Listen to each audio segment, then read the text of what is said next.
ବିଷୟରେ ଜାଣିବା ହେଲା। ଆମ ଶରୀରର ସବୁ ଅଙ୍ଗ ପ୍ରତ୍ୟଙ୍ଗ ଅଛି ଜାଣିଛ ନା ନାହିଁ? ଜାଣିଛ? ହଉ ତାହେଲେ ମୁଁ ପଚାରିବି ତମେ ମାନେ ସବୁ କହିବ ହେଲା। ମୁଣ୍ଡ କୋଉଟା ଦେଖେଇଲ? ମୁଣ୍ଡ ଆଖି କୋଉଟା?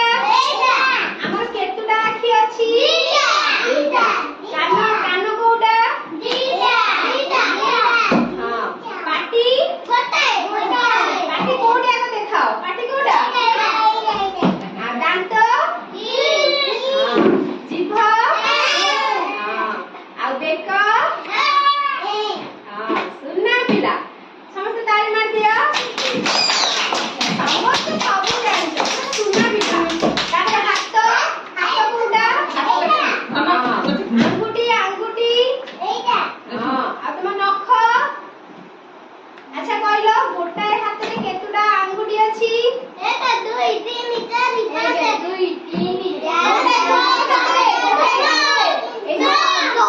এই ଗୋଟେ ହାତରେ କେତେଟା ଆଙ୍ଗୁଠି ଅଛି? 2 3 4 ଆଉ ତମର ପେଟ ପେଟ କୋଉଟା? ଆଉ ପିଠି କୋଉଟା? ଆଉ ଚୁଟି ଚୁଟି କାଇଁ? ଆଉ ଗାଲ ଗାଲ କାଇଁ? ଗୋଡ ଗୋଡ ଗୋଡ କାଇଁ? ସମସ୍ତେ ସବୁ ଜାଣିଛ। ତମେ ମାନେ ସବୁ ଜାଣିଥିବ ଯେ ଆମର ଯୋଉ ଅଙ୍ଗ ପ୍ରତ୍ୟଙ୍ଗ ଅଛି ସେ ସବୁ କାମ କରୁଛି ନା ନାଇଁ? ଆଖିରେ ଆମେ କଣ କରୁଛେ? କଣ କରୁଛେ ଆଖିରେ? ଦେଖୁଛେ। ଆଉ କାନରେ କଣ କରୁଛେ? କାନରେ ଆମେ କଣ କରୁଛେ? ଶୁଣୁଛେ ହେଲା। ଆଉ ପାଟିରେ କଣ କରୁଛେ?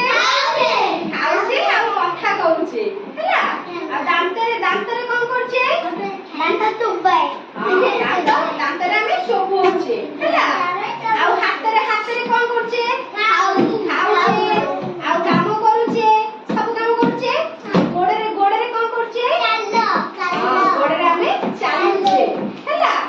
ତ ଯେମିତି ଆମର ସବୁ ଅଙ୍ଗ ପ୍ରତ୍ୟଙ୍ଗ ଅଛି ସେମିତି ତାର ସବୁ କାମ ବି ଅଛି। ତମେ ମାନେ ସବୁ ଜାଣିଲ ମନେ ରଖିଲ ନା ନାହିଁ? ସବୁ କଥା ମନେ ରଖିବ ହେଲା। ହଉ।